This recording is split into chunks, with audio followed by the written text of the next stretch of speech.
Hi, welcome to another edition of Johnston Health Talk. We have a great show for you today. We have Dr. Peter Charvet joining us, who is the Chief Medical Officer at Johnston Health.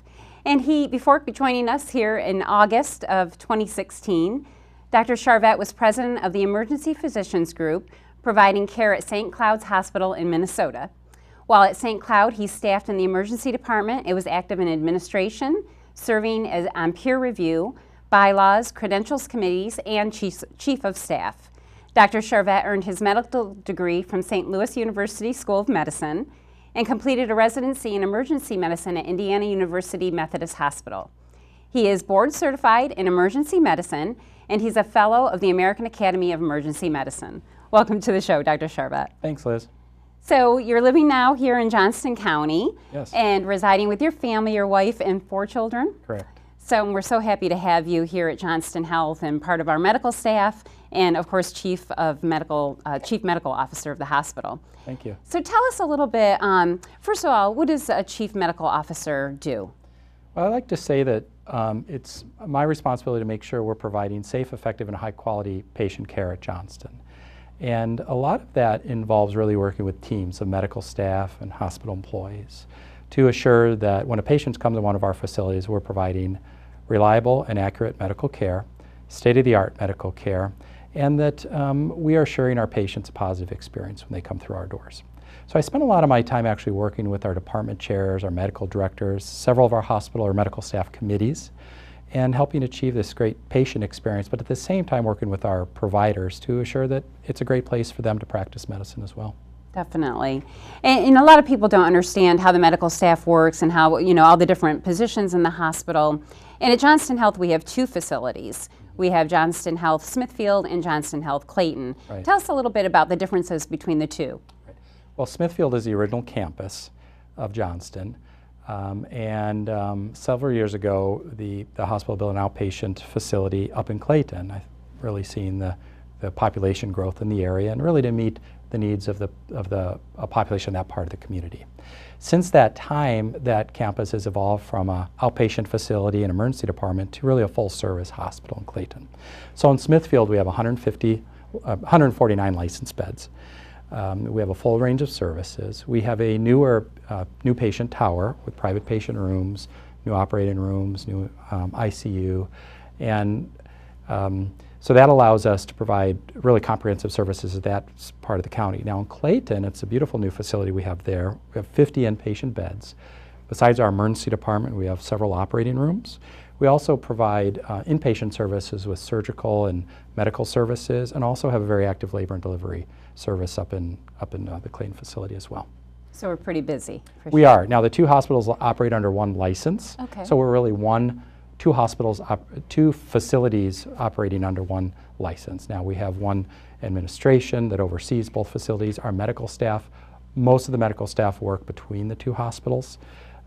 So it's really a health system, but we're really operating as one entity. Right. So how does that work with the medical staff and the governance of the medical staff? Mm-hmm. Well, our medical staff is comprised of a little over 400 members of the medical staff. With that, if we take out a number of the physicians that are really working off-site in telemedicine and such, we're probably around 300 real active members of the medical staff, and probably even fewer than 300 that actually spend a large amount of their time in the hospital itself. We're really seeing a transition of physicians into their hospital-based medicine, where they're spending time mostly in the hospital, or really clinic-based, but they're still members of our medical staff and still affiliated with our hospital. And that provides really great opportunity for providers really specialize in inpatient and outpatient care, and also for us to enhance upon our patient care services that we give. So at our hospital, we have three different medical staff departments. We have a department of surgery, a department of medicine, and a department of hospital services. And different hospitals divide those, the medical staff up into varying numbers of departments. Our department of surgery really comprises of the surgeons, our general surgeon and our surgical subspecialists, such as our urologists, our ear, nose, and throat surgeons, our vascular surgeons, our thoracic surgeons. Anesthesia is also involved or is also part of that department.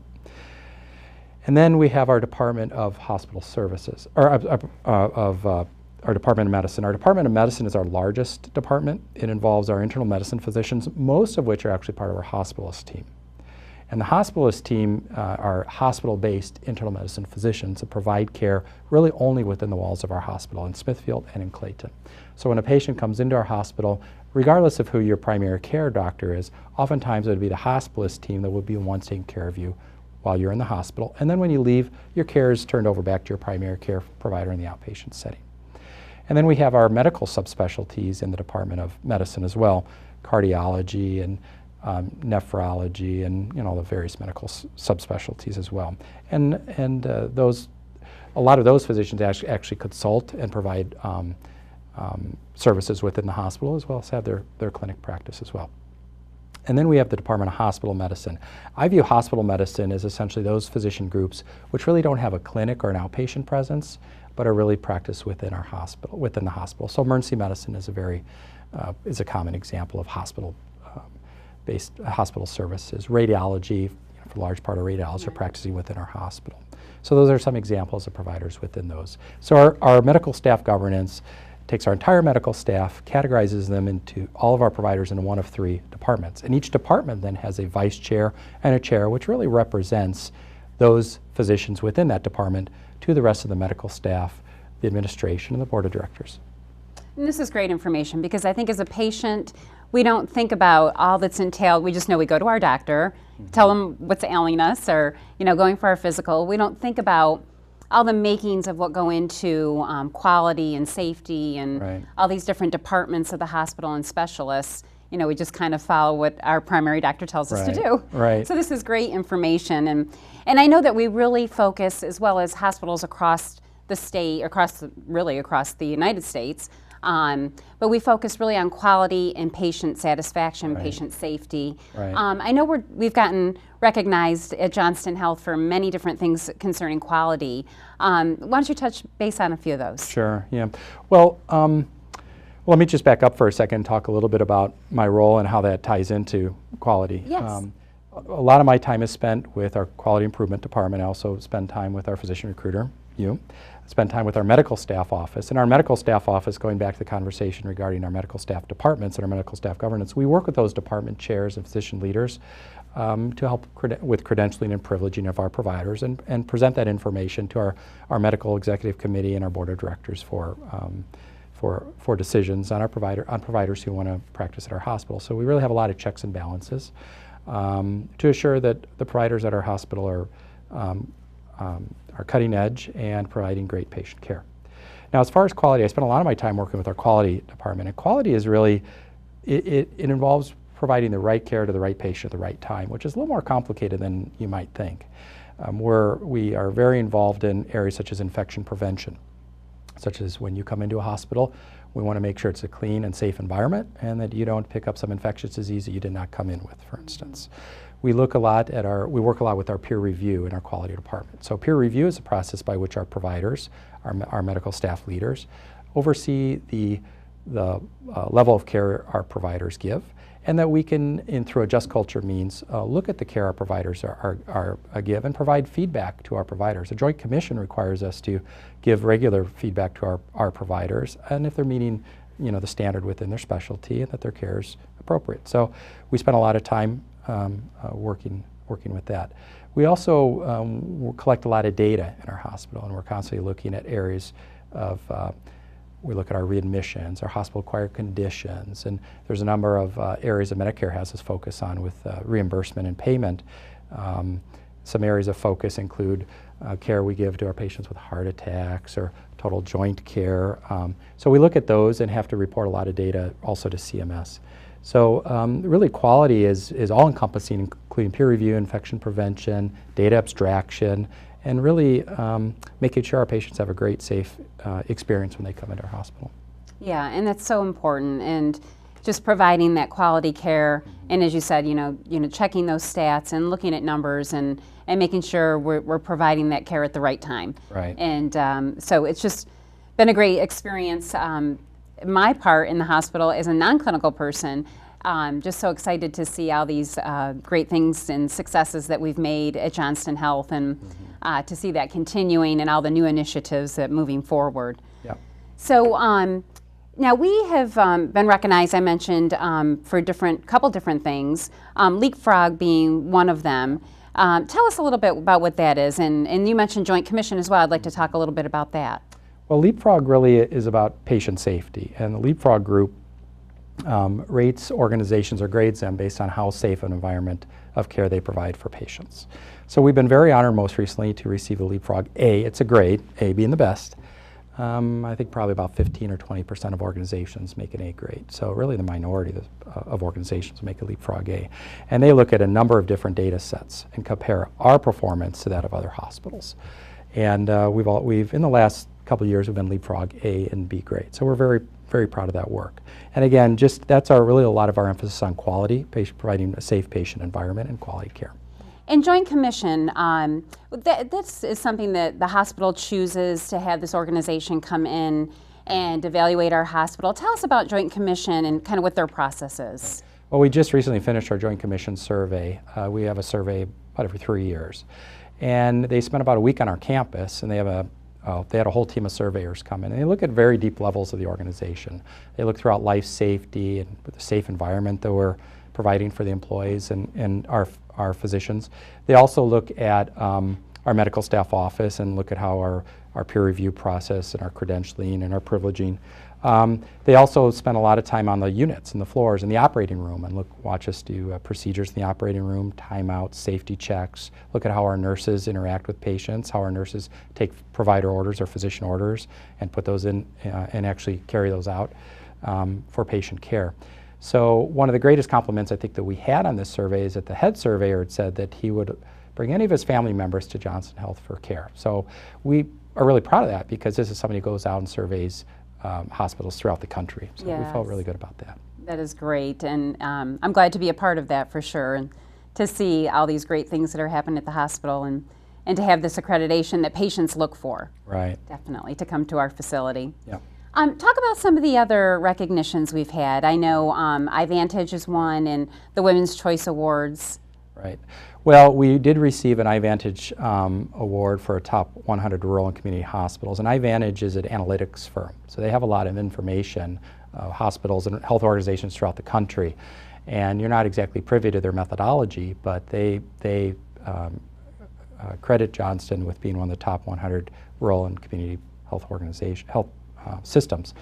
And I think that speaks very well because that compares us with other hospitals within that category throughout the country. And again, they get a lot of information about other hospitals that we don't have, for instance. So we're also excited about the Women's Choice Award for a top hospital for patient safety. And that's really, I think, speaks very well that we receive such an award that's really based on safety, because again, patient safety is one of our major focuses in healthcare. Yes. And we hear about that all the time, and patient safety should be number one, and treating our patients and, of course, providing the care to our community. And the Women's Center, being new in Clayton, I know has been very popular. We've been pretty full there, and to receive that honorable award is and those are voted on by patients, is my understanding. Yeah, so I think that one is. Yeah. So that's nice to hear as well. And one thing I know we're excited about that we've been working on for a couple years now is really becoming a fit-friendly environment at the hospital. Mm-hmm. So not only are we focusing on the fitness of our patients and getting them healthy, but also our employees. And we were recognized by the American Heart Association for a fit-friendly environment in 2017. Mm-hmm. So I know we've got Take the Stairs Tuesday and all kinds of fun stuff going on to keep everybody healthy. Well, I think you lead by example there, Yes. and Johnston really wants to do all we can to provide healthy choices and encourage healthy behaviors of our employees as well. Yeah, we can't take care of our patients if we're not healthy, right? That's right. That's right. So what are some of the other initiatives? I know you're working towards several things to kind of bring us to the next level, to make continuous improvements with our medical staff, and some initiatives that you've put in place to really bring the teams together, clinical nurses and physicians, bringing those together. Right. Well, several initiatives that we've been working on since my arrival here. One is we're really working on creating dyad physician leadership models. And dyad models essentially bring a physician and pair them with a a manager or an administrator. And what we want to do is tap the expertise of the clinician and the expertise of the non-clinician administrator and bring them together as a pair and really look at more of a service line approach. In the past, medicine's been very compartmentalized, and we work within those departments specifically. But oftentimes, when we provide patient care, we go across departments. We have physicians and staff from multiple areas of the hospital and multiple specialties providing care. So we really want to break down some of those barriers of compartmentalization and really look at a service line approach. We started this in women's services, where we paired one of our physicians with the director, then administrator of women's services, and together are having the two of them are really jointly responsible for working on providing a great patient experience, on strategy of the service line, of working with and interfacing with those physicians in different specialties who are providing care to women who present for healthcare needs in our organization. And I think this is something that we'll look probably at some point to expand in other areas as well. But we started in women's services, really working out really great so far. Great. And and then ICU beds. Yes. I know we've done some improvements in our ICU, which when we built the new patient tower in Smithfield, we brought those ICU beds from 10 to 16. Yeah. And then, of course, in Clayton, we have 4 ICU beds and 4 PCU beds there. Right. Well, we just opened those 4 beds in Clayton recently, those ICU beds. In Smithfield, what we've done, since that's a larger ICU, is an ICU is, in any hospital, is a place of the highest mortality, the highest cost to provide care. And what we've done is teamed up with our hospitalist group, and we have a group of about 6 dedicated hospitalists who are caring for our patients in the ICU. So rather than have all 20 or 21 of them providing care, we're really focusing on a smaller group. And that improves our continuity of care. It allows us to streamline some of our processes, allows us all to follow some best practices. And so although it's not a closed unit, that's is to say surgeons and specialists can admit patients in the ICU. If you're getting a consultation or admission from a hospital, so it'll be one of just those 6 that'll be taking care of you. And that, I think, is really helped because it also physically positions one of our physicians on the unit for the whole day, and they do a 1-week shift at a time. So the nurses have a doctor up there all the time working with them, and that's worked out really well. It also allows the ER to speak directly to one physician who's managing the ICU patients for that week. So it's really shown some really great promise. The other thing we're doing is some multidisciplinary rounding, and every morning the physician, along with the nursing staff and case management and social worker and nutrition and respiratory therapy and the patient's nurse all work together and review the case and review the care and are involved in really a multidisciplinary approach to patient care. So we're really proud of that model. And with the ICU, I think having that core team makes the patient and the patient's family feel more secure as well, because they've got the same doctor that they're talking to, or you know, the one during the day and one in the evening. And I think that's so important to know that you can kind of have that relationship with your physician instead of seeing a strange face every day. Right. So that's yeah. great. One of the other things we're doing with the medical staff is we've really worked this last year on recruitment. There's a tremendous competition out there for bringing providers into communities. There's a shortage of physicians overall. But we've shown some great success, and we're recruiting a number of new providers to our community. We're actually expanding some of our services in Clayton specifically. We have a urologist and ear, nose, and throat surgeon coming into Clayton, and through UNC Physician Network is their employer, not Johnston, but we partner with UNC Physician Network, and we're really excited about that.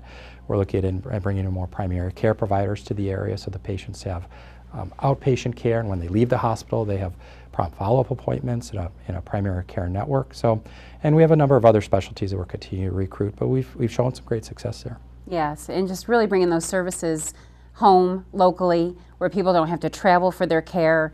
They can be right there and bringing those specialists in, and even in more primary care as well, because we know that that's definitely needed everywhere. Right. And so I know that you've got some other initiatives that you're discussing for 2017 and 2018, and we've already put some things into place to work on those. What are some of the things that you're hitting there? Well, we have a number of initiatives. You know, oftentimes in healthcare, we're guilty of being reactionary. You know, a lot is coming at us, and we're just trying to keep our heads above water with everything that's coming at us in healthcare, and that organizations throughout the country are witnessing that. What we're trying to do at Johnston is really be ahead of the curve, be proactive, and really what are some of the needs that will position us well going forward. One of the areas, back talking again about patient safety and quality, is an antibiotic stewardship program. And we're looking at really enhancing that. We've actually are going to place a pharmacist in our emergency departments, and a pharmacist and our pharmacy technician will be working in teams. And so that when patients come in the emergency department, they will work to do medication reconciliation, so we're sure what medicines the patients are on. Any medication we prescribe in the emergency department or in the hospital, we're going to check and make sure there's not problems with interactions with other medications. And that's really with so many medicines and drugs out there, that becomes increasingly challenging work for us. The antibiotic stewardship programs, they really want to make sure for specific infectious diseases we're providing the right antibiotic to the right patient. We're being consistent. We're looking at what is the lowest cost alternative perhaps, or a lower cost alternative, but still an effective and safe alternative. So that's an area we want to look at, because we do not want to use antibiotics without thinking about the cost, and also we're very concerned about resistance developing if we're overusing certain antibiotics. And when you mention cost to the patient. Cost to the patient, right. Exactly, right. Yeah. Well, these are great topics, and I'm excited to be a part of that, and just seeing all the growth. I think your position at the hospital has brought so much growth already in the short time that you've been here. So I think it's great to share this information for people that are watching, and also know that, our hospital is no different than other hospitals. We're all working towards quality and in patient safety, and really improving the care of our patients in our community, and that's what our goal is at Johnston Health. Well, and along those lines, we have a number of initiatives to expand our service lines. We recently launched our TICASIN program with our cardiology department, has taken that on, so we're able to provide a medical treatment for certain patients with heart arrhythmias that previously they had to go outside of Johnston for, so we're really proud of that. We're also looking at telemedicine and looking at pursuing a stroke ready accreditation and getting stroke neurology services through telemedicine. So I think telemedicine really will provide a lot of opportunity going forward. Again, addressing some of that physician shortage, but allowing us to interact with specialists throughout the UNC network to provide patient care. So that's really exciting. So we have a lot of initiatives that I think overall we believe will really improve the patient experience and allow us to give ongoing high quality care here at Johnston. Definitely. Well, thank you so much for joining us today and bringing us up to date on all these wonderful things, and we look forward to working with you and what the future brings for Johnston Health. Thank you. Thank you so much, Dr. Charvet. Yeah. Thank you. Join us again for Johnston Health Talk. We'll be here soon. Thank you.